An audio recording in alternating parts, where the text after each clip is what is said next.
더블린 목장의 박은진입니다. 한 주간도 주님 안에서 승리하셨나요? 그럼 5월 7일 교회 소식을 전해드리겠습니다. 오늘 예배에 참석하신 모든 분들을 주님의 이름으로 환영하고 축복합니다. 우리 밝은 교회는 성경적인 교회인 신약교회 회복을 위해 비신자를 전도하여 제자 삼는 일을 교회의 사명으로 알고 여기에 집중하는 교회입니다. 오늘 예배를 통해서 구주이신 예수님을 만나시고 하늘의 복 많이 받으세요. 2023년 표어입니다. 다 같이 읽겠습니다. 시작! 서로 사랑으로 함께 세워가는 공동체 되게 하소서. 네 번째 행복한 만남 예수 영적 모임이 새가족실에서 있습니다. 각 목장마다 VIP를 잘 섬겨주세요. 5월 14일 세례식과 성찬식이 있습니다. 1부에 성찬식, 2부에 세례식과 성찬식이 있습니다. 세례자는 치앙라이 목장의 차일도 형제님입니다. 5월 봄 말씀 잔치 시간은 5월 19일 금요일, 5월 20일 토요일 저녁 8시, 5월 21일 주일 오전 10시와 11시 30분이고 올랜도 비전교회 원로 목사, 미주 가사 원장인 김인기 목사님의 강의가 있습니다. 예배 회복이 신앙의 회복입니다. 주일 연합 예배 사도행전 강해 13, 먼저 안에서 나중 밖으로, 수요 예배 13, 어둠 속에서 한 빛을 보게 하소서. 돕는 기도 부탁드립니다. 온라인 밝은 교회와 가정 행복학교에 놀라운 열매를 허락하여 주시옵소서. 상반기 3공부에 참여하는 모든 참가자들에게 생명력과 회복이 넘치도록 은혜를 내려주시옵소서. 목자 목녀와 함께 목장을 세워갈 동역자인 목원들이 평신도 세미나에 참여하도록 은혜를 내려주시옵소서. 봄 말씀 잔치를 통하여 모든 성도들에게 위로와 은혜를 내려주시옵소서. 교회 청소 섬김 목장입니다. 5월 6일에는 바나바 목장, 5월 13일에는 수천 목장이 섬겨주시겠습니다. 교회 중식 섬김 목장입니다. 5월 7일에는 주사랑 목장, 5월 14일에는 설왕 목장이 섬겨주시겠습니다. 항상 교회를 섬기시는 우리 밝은 가족들이 자랑스럽습니다. 암송구절입니다. 사도행전 21장 13절 말씀 다 같이 읽겠습니다. 시작! 그때에 바울이 대답하였다. 왜들 이렇게 울면서 내 마음을 아프게 하십니까? 나는 주 예수의 이름을 위해서 예루살렘에서 결박을 당할 것뿐만 아니라 죽을 것까지도 각오하고 있습니다. 사도행전 21장 13절 말씀. 아멘.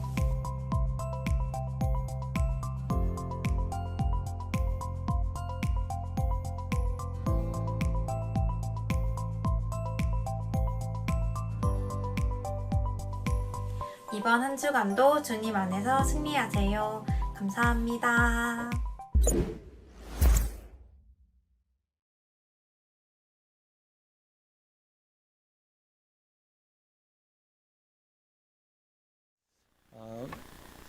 우리가 살다 보면 왜라는 질문을 받을 때가 있습니다. 왜 그렇게 하십니까? 왜 그것을 하려고 합니까? 어느 때에는 우리가 왜 그것으로 이사 가려고 합니까? 어떤 선택들 가운데, 어떤 결단하는 가운데 우리에게 있는 질문이 바로 왜인 것 같습니다. 제가 결혼을 할 때 사람들이 주변에서 저한테 왜 송명이라는 사람하고 결혼하려고 그러냐? 이 질문이 많았어요.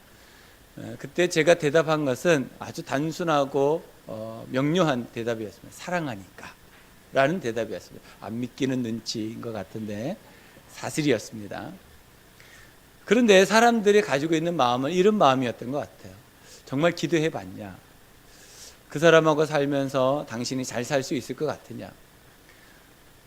당신은 지금 재정적인 능력도 없고 정말 결혼을 하면 현실을 살아야 되는데 그것을 어떻게 감당할 수 있냐? 정말 구체적으로 생각하고 고민하고 결정한 거 맞냐? 이걸 생각하셨던 것 같아요. 근데 저는 결혼하면 다 할 수 있을 것 같다라는 생각을 했습니다. 왜냐하면 사랑하니까. 저는 그것이 저의 답이었어요. 그리고 난 다음에 26년이 지났습니다. 벌써. 근데 지금 누군가가 저한테 또 물어본다면 똑같이 대답할 것 같아요. 저는 사랑하니까 라고 대답할 것 같습니다. 그리고 앞으로 26년을 더 살지 못 살지는 모르지만 26년 후에 누군가가 또 저한테 질문한다면 왜 이 사람하고 계속 사냐라고 말하면 저는 사랑하니까 라고 또 대답할 수 있을 것 같아요.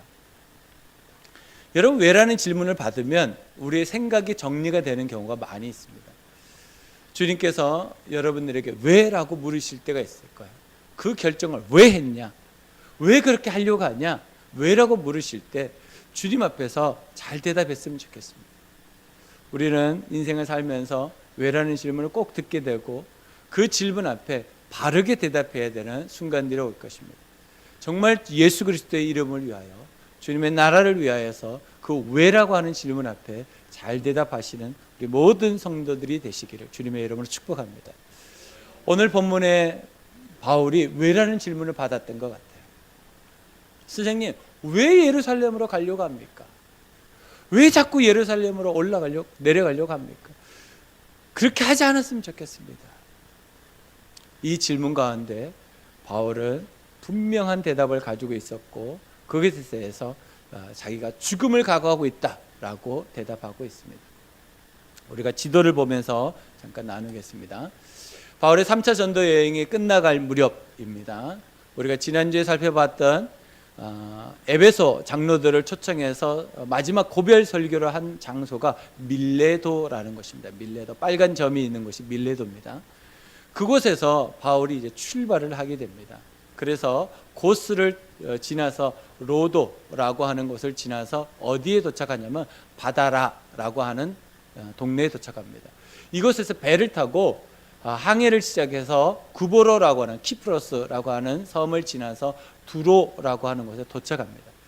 이 두로라고 하는 장소에 7일 동안, 일주일 동안 머물게 되고 그곳에서 성도들하고 교제를 하게 됩니다. 그리고 떠납니다.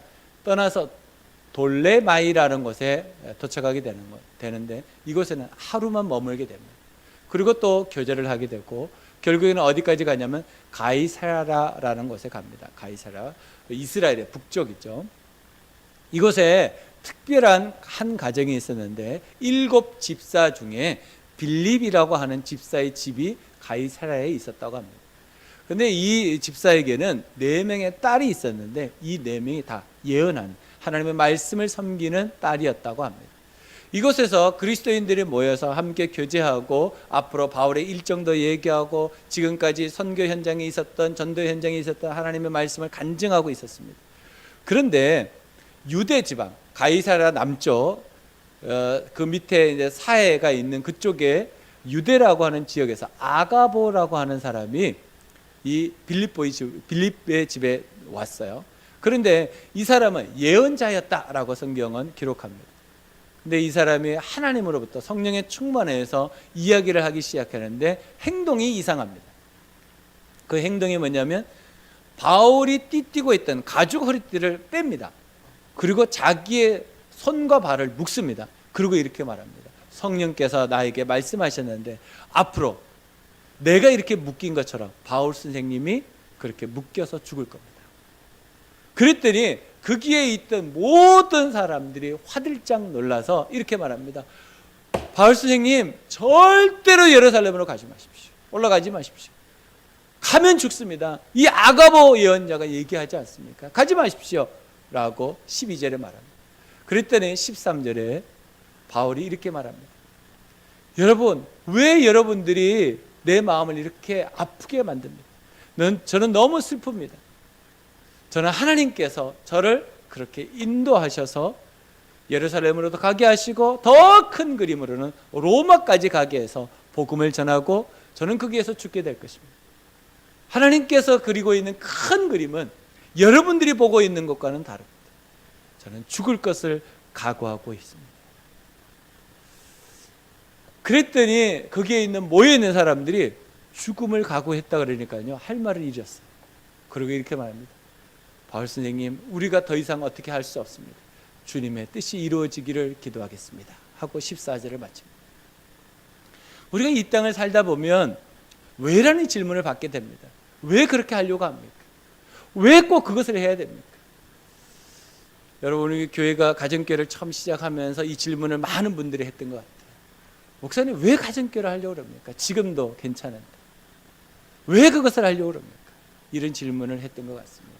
근데 지금 우리가 이제 약 19년째 가정교회를 섬기고 있는데 그 왜라는 대답이 된 것 같아요. 이제는, 그죠?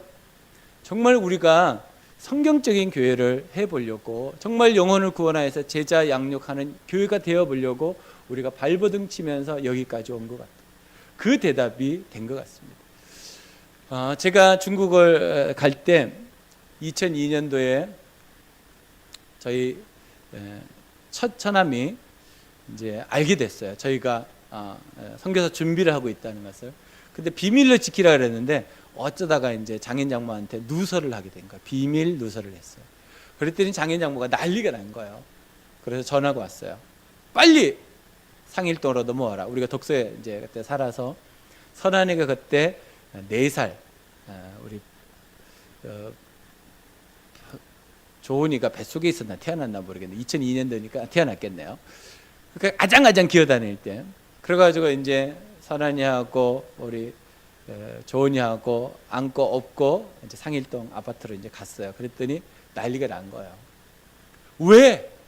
왜 중국 가려 그러냐? 그러면서 하시는 말씀이, 내가 너 결혼시켜서 말해야 되는데, 너 결혼시킨 것도 내가 이게 속상한데 이제 또 송교사로 나가려 그러냐? 미쳤냐? 난리가 났어요. 그래서 제가 얘기를 다 듣고, 저희 장모님은 벌써 뒤로 돌아 앉으셨고, 장인어른은 막 소리치고 난리가 났어요. 그러더니 이렇게 말하는 거예요. 너희들만 가라. 그러면 선한이하고 조원이는 여기 두고 가라. 왜 너희들만 고생하지 자식들까지도 고생시키려고 그러냐. 그래서 제가 가만히 참고, 죄송합니다. 기도만 해주시면 됩니다. 아무것도 안 해주셔도 됩니다. 기도만 해주시면 됩니다. 근데도 막 소리지고 난리가 났어요. 제가 그때 하나님 어떻게 제가 대답하면 좋을까라고 했을 때 하나님 지혜를 하나 주셨어요. 저희가 그때 결혼 5년 차가 되었을 때인데, 저희 장인 장모가 제가 없는 것을 아니까 우리 집사람한테 가끔씩 이렇게 돈을 이렇게 주기도 하고 주려고 했었나 봐요. 그래서 제가 그걸 알고, 돈 받으면 너는 나하고 끝난다. 절대로 받지 마라. 제가 그렇게 얘기했거든요. 없는 사람이 자존심이 세요. 그리고 기도하면서 살자 우리는. 그러고 이제 지나갔단 말이에요. 그리고 5년째가 됐을 때 장인어른한테 제가 이렇게 말했습니다. 아버님, 5년 동안 우리가 한국에서 어떻게 살았는지 봤지 않냐? 하나님께서 입히시고 먹이시고 두 자녀 잘 키우고 있지 않냐? 한국에서 함께 하셨다면 하나님께서 중국에서도 함께 해주실 거다. 그러니까 믿어주시고 기도만 해주셔라. 그랬더니 장인이 그때 아무 말씀도 못 하시더라고요. 그리고 이제 저희들은 집으로 돌아왔어요. 그랬더니 장인이 다시 정신이 돌아오신 것 같아요. 전화가 다시 왔어요. 다시 와라. 얘기 끝나지 않았다. 그래서 제가 못 갑니다. 그랬죠. 그리고 버팅겼어요. 그리고 저희 부부가 같이 기도했습니다. 그리고 한참이 지나서 또 이제 만나서 또 설득하고, 그래서 결국에는 저희들에서 기도해 주시고 우리가 중국으로 떠나게 되었습니다. 왜라는 질문이 있는 것 같아요. 여러분들에게도 왜라는 질문이 있는 것 같습니다. 여러분 왜 그렇게 사십니까? 여러분 왜 그런 결단들을 하고 그런 결정들을 하고 사십니까? 왜라는 질문들을 받을 때 여러분은 어떤 대답을 하기를 원하십니까? 하나님께서 우리에게 그 질문하시는 것 같아요.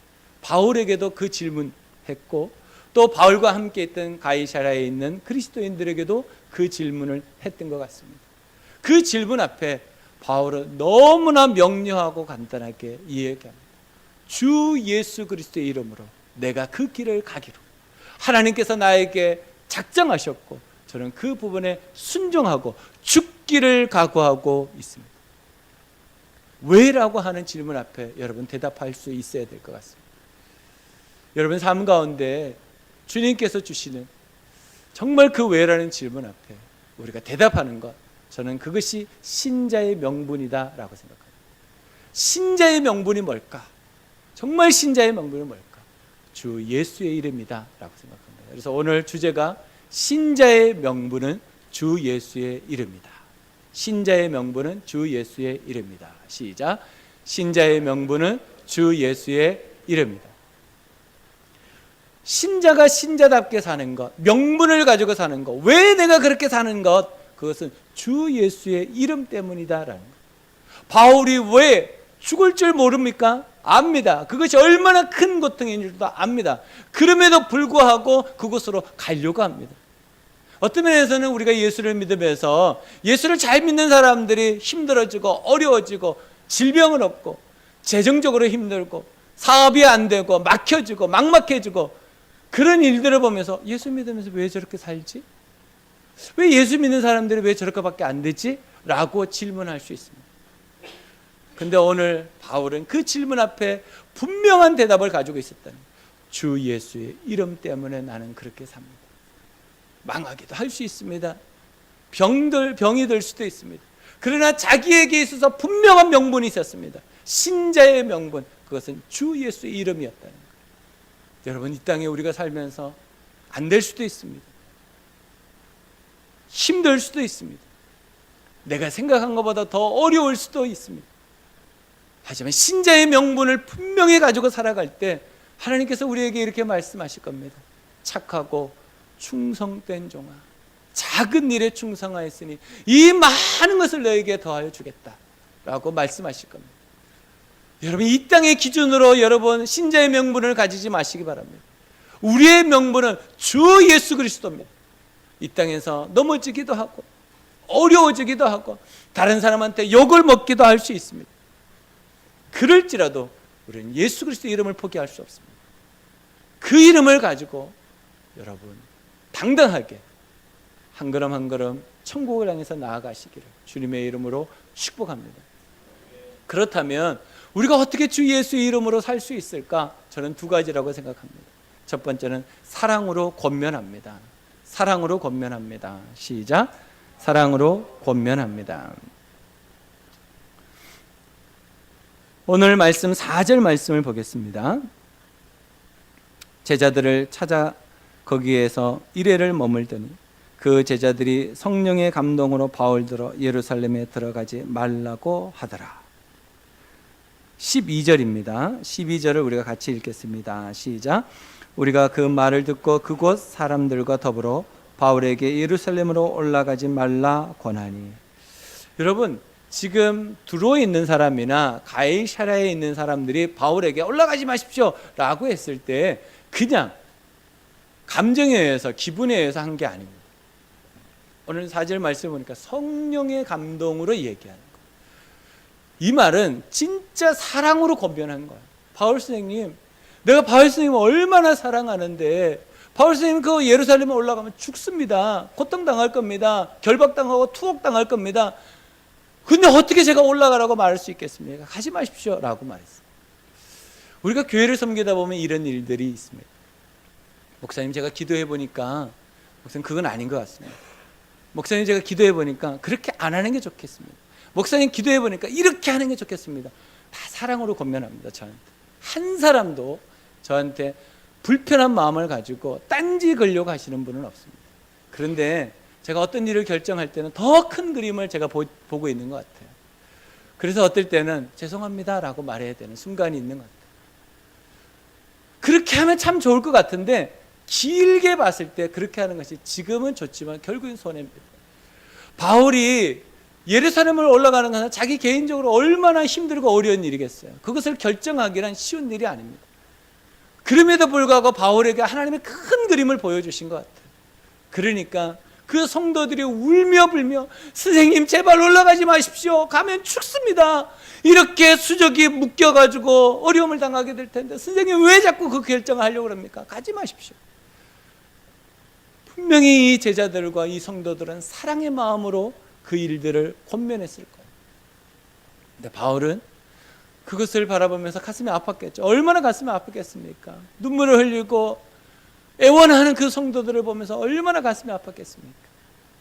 하지만 바울에게 있었던 분명한 명분, 주 예수 그리스도의 이름으로 내가 가야 된다. 가는 것이 주님의 뜻이고 가서 내가 죽을지라도 주님의 뜻이 그게 있다면 나는 가야 된다라고 말하는 거예요. 제가 기도하면서 우리 밝은 교회를 이렇게 섬기며 나아갈 때 그런 부분이 있는 것 같아요. 어떨 때는 우리 성도들한테 어려운 것을 부탁해야 될 때도 있는 것 같아요. 힘들지만 이것을 좀 들어주시면 좋겠습니다. 힘들지만 우리가 그것을 함께 했으면 좋겠습니다. 힘들지만 이거 우리가 지금 하지 않으면 안 됩니다 라고 부탁할 때가 있는 것 같아요. 그런데 그때 여러분들이 제 마음을 좀 이해해 주시면 좋을 것 같아요. 아, 목사님이 저런 이유가 있겠지. 사랑의 마음으로 권면한다는 것을 이해해 주셨으면 좋겠어요. 제가 여러분들을 못 살게 굴려고 일주일 동안 고민한 거 기도하는 거 아니잖아요. 어떻게 하면 우리 성도들을 내가 뭘 해먹을까? 그거 아니잖아요. 어떻게 하면 우리 성도들이 하나님 안에서 정말 복을 받을 수 있을까? 어떻게 하면 우리 성도들이 정말 주님 앞에서 정말 인정받고 정말 상을 받으며 살 수 있을까? 그 고민을 하면서 산단 말이에요. 우리 목자 목녀님도 그러지 않을까요? 우리 목원들에게 평신도 세미나 가시면 좋겠다라고 고민하는 거, 여러분들의 상황과 여건 힘들죠. 어렵죠. 그것을 시간을 내야 된다는 거 쉽지 않겠지만 저는 우리 목자 목녀님들이 여러분들을 정말 동역자로 세우기 위한 섬김이라고 생각합니다. 그것은 정말 사랑의 권면이라고 생각합니다. 그 마음을 여러분들이 받아주셨으면 좋겠어요. 그래서 목장에서 함께 동역자로서 여러분들이 서서 함께 갔으면 좋겠어요. 그래서 정말 예수 이름으로 산다는 것은요, 사랑으로 권면하는 거예요. 우리가 말씀을 보겠습니다. 디모데후서 2장 19절입니다. 그러나 하나님의 기초는 이미 튼튼히 서 있고 거기에는 주님께서는 자기에게 속한 사람을 아신다는 말씀과 주의 이름을 읽겠습니다. 주의 이름을 부르는 사람은 다 불의에서 떠나라는 말씀이 새겨져 있습니다. 이 말씀은 민수기 16장에 나온 말씀입니다. 이것을 바울이 디모데에게 인용해서 하고 있는 말씀입니다. 근데 민수기 16장에 어떤 상황이냐면 고라 자손들이 모세의 말에 반항해서 반기를 들고 분란을 일으키기 시작했습니다. 근데 그것이 몇 명이 되냐면 250명이 함께 여론을 일으켜 가지고 혼란스럽게 만듭니다. 근데 하나님께서 그 250명을 다 죽이십니다.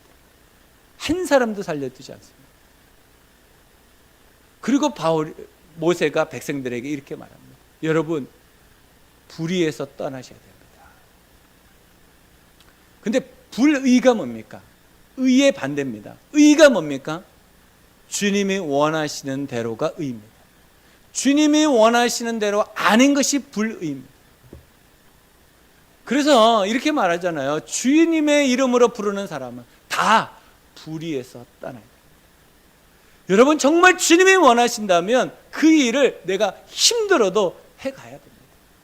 어려워도 해가야 됩니다. 힘들다고 어렵다고 내 눈에 보이지 않는다고, 내 눈에 계획 속에서 그 그림이 그려지지 않는다고 만약 그 부분에 함께하지 않으면 그것이 불의가 될 수 있습니다. 우리가 정말 주님이 원하시는 그 일, 정말 주님이 원하는 교회를 우리가 함께한다면 정말 주 예수 그리스도의 이름이 우리에게 명분이라는 것을 여러분 기억하시고 무슨 일을 하든지 주님의 이름으로 하시기를 주님의 이름으로 축복합니다. 우리 다음 말씀을 보겠습니다. 골로새서 3장 17절 말씀입니다. 같이 읽습니다. 그리고 말이든 행동이든 무엇을 하든지 모든 것을 주 예수의 이름으로 하고 그분에게서 힘을 얻어서 하나님 아버지께 감사를 드리십시오. 누구의 이름으로요? 주 예수의 이름으로. 무엇을 하든지 주 예수의 이름으로 하라는 거예요. 내 이름으로 하지 말고. 여러분, 주님의 이름으로 해야 됩니다. 그래서 그 예를 하나 23절에 딱 들어오는 것이 있습니다. 23절 같이 읽겠습니다. 무슨 일을 하든지 사람에게 하듯이 하지 말고 주님께 하듯이 진심으로 하십시오. 그래서 사랑의 권면은요, 정말 주님의 이름을 가지고 진심으로 해야 됩니다. 거칠어로 하지 말고 정말 기도하고 정말 저 사람을 내가 살리고 세우겠다라는 그 마음을 가지고 진심을 가지고 권면하셔야 됩니다. 우리 목자 목녀님들이 이렇게 섬겨주셔야 됩니다. 내가 정말 우리 목장의 목원들을 내가 진심으로 섬기겠다. 사랑의 권면으로 정말 이분들을 내가 하나님 앞에서 복받는 사람으로 섬겨내야 되겠다. 그 마음으로 섬기셔야 됩니다. 그렇다면 이번 본 말씀 잔치에 우리 목원들을 잘 섬겨주셨으면 좋겠어요. 본 말씀 잔치가 우리 성도들을 위한 잔치입니다. 이번에는 그래서 VIP들을 초청하지 않으셔도 됩니다.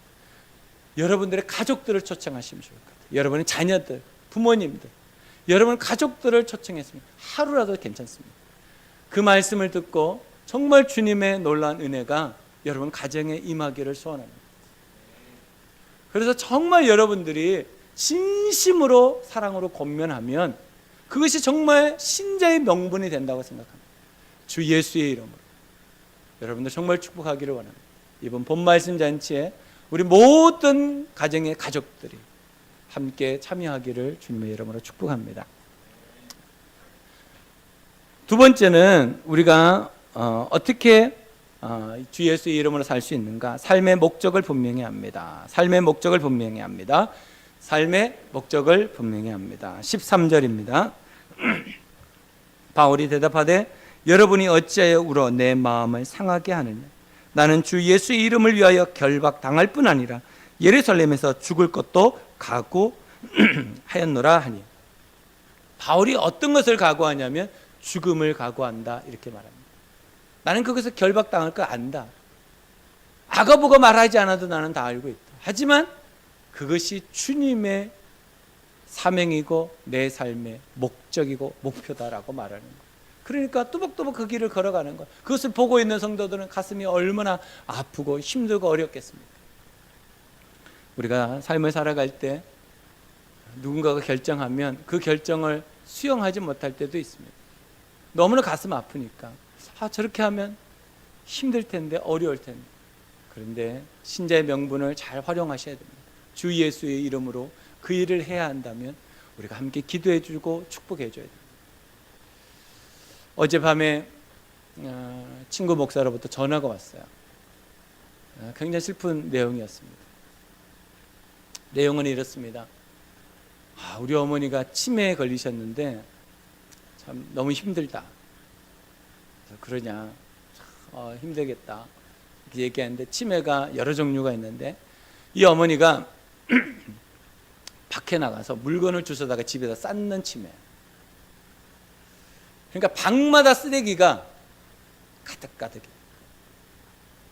그래서 이 목사가 어머니한테 찾아가서 화도 내고 야단도 치고 소리도 지르고 제발 좀 이렇게 하지 말라고. 어쩔 수 없어요. 혼자 사시는데 나가기만 하면 물건을 주워오는 거예요. 그리고 그걸 쌓아놨는 거예요. 아들이 그걸 보고 얼마나 가슴이 아픈지. 그래서 푸대를 갖다가 방에 있는 것을 정리를 해가지고 자기 차에다가 싣고 차 반절이 실렸더라고요. 그래서 어떻게 했으면 좋겠냐, 저한테 전화가 와서 그래요. 그래서 내가 어떻게 도와줬으면 좋겠냐, 너희 교회 쓰레기차 있잖아, 그것 좀 쓸 수 있냐, 가지고 와라. 그래서 밤 11시에 왔어요. 그래가지고 제가 같이 그거를, 저는 주일 준비를 하고 있었는데 그 짐을 같이 내리고 거기다가 부어놓고, 참 마음이 너무 아프다. 눈물이 날 것처럼 마음이 아프더라고요. 그 아들은 얼마나 가슴이 아팠을까. 이런 질문도 할 것 같아요. 하나님, 왜 우리 엄마한테 이런 치매를 줘가지고 이렇게 고통을 당하게. 집이요, 썩는 냄새가 장난이 아니고 벌레가 기어다니는데 그것도 모르는 거예요. 그러니까 그것을 보는 그 아들의 마음은 얼마나 힘들고 어려웠겠어요. 왜라고 질문하는데 답은 없고 가슴만 아픈 거예요. 제가 그러고 난 다음에, 친구를 보내고 난 다음에 제 마음속에서 참 마음이 아팠습니다. 그 어머니를 제가 잘 알고 있기 때문에. 그렇게 총명하신 분이고 똑똑하신 분이 어떻게 저렇게 됐을까. 하나님 앞에 저도 왜라고 질문하게 되더라고요. 하나님, 왜? 그런데 하나님께서 저에게 이런 마음을 주셔요. 너희 성도들이 분명히 삶의 목적을 가지고 살지 않으면 영적 치매다. 저는 그 마음이 참 가슴이 아팠습니다. 여러분들이 정말 하나님 앞에 삶의 목적을 분명히 가지고 살지 않으면 우리도 영적 치매로 살 수밖에 없습니다. 내가 무엇을 위해 살아야 되는지도 모르고 그냥 막 사는 거예요.